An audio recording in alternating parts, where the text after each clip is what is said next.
Ma Bible au quotidien, le verset du jour, 1 Pierre chapitre 4, le verset 12, je cite.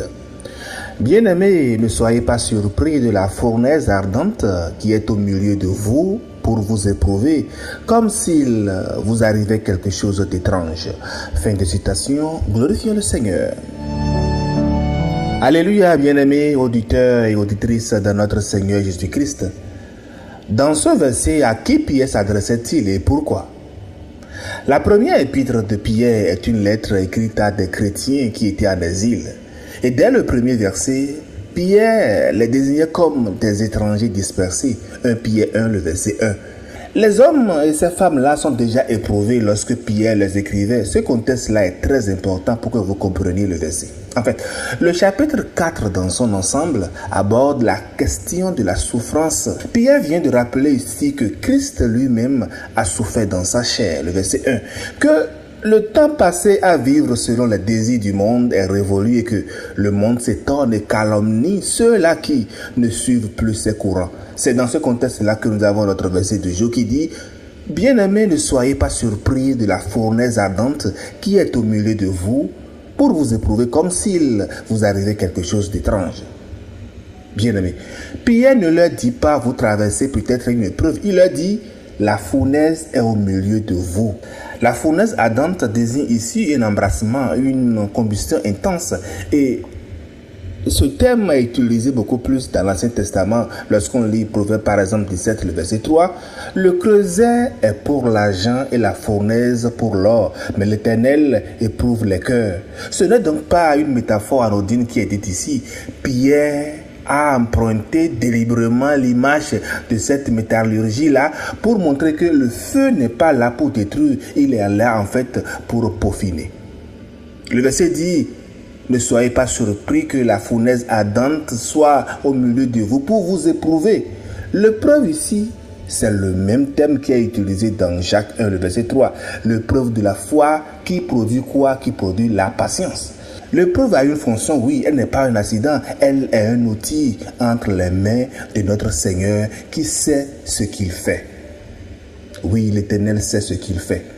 Le verset dit, ne soyez pas surpris de la fournaise qui est au milieu de vous pour vous éprouver, comme s'il vous arrivait quelque chose d'étrange. Bien-aimé, Pierre dit en substance ici, ne traitez pas l'épreuve comme une anomalie de la foi. L'épreuve fait partie du chemin. Cette mise en garde-là est très importante parce que beaucoup d'entre nous, les croyants, abandonnons lorsque la souffrance survient. Parce qu'on avait intégré à l'idée qu'une foi solide nous protégerait de toute adversité. Non, c'est pas vrai. Dieu est fidèle et il ne permettra pas que nous soyons éprouvés au-delà de nos forces. On dit 1 Corinthiens 10, le verset 13. Bien aimé, le verset nous dit que Dieu n'est pas absent dans la fournaise, il en est le souverain. Lorsqu'on se rappelle de ces trois hommes-là dans la fournaise à Babylone, je pense à Daniel 3, Shadrach, Meshach, Abednego. Nebuchadnezzar ici, et regardant dans la flamme, s'écrit, n'avons-nous pas jeté trois hommes liés dans le feu? Moi, je vois quatre hommes non liés marchant au milieu du feu. Mais vous savez que le quatrième homme dans le feu était même la figure même divine à l'épreuve.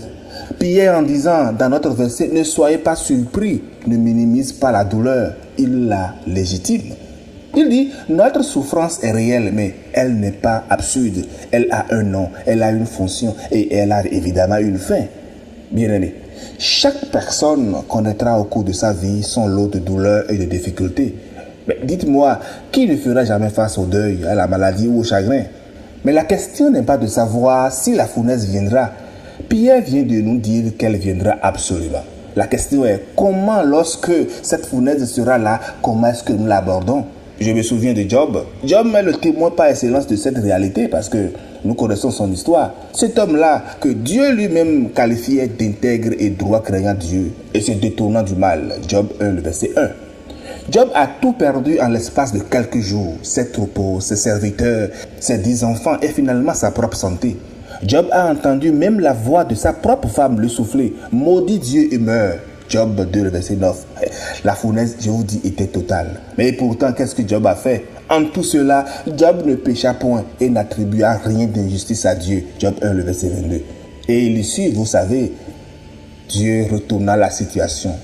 Il rendit à Job au double de ce que l'adversaire lui avait injustement arraché.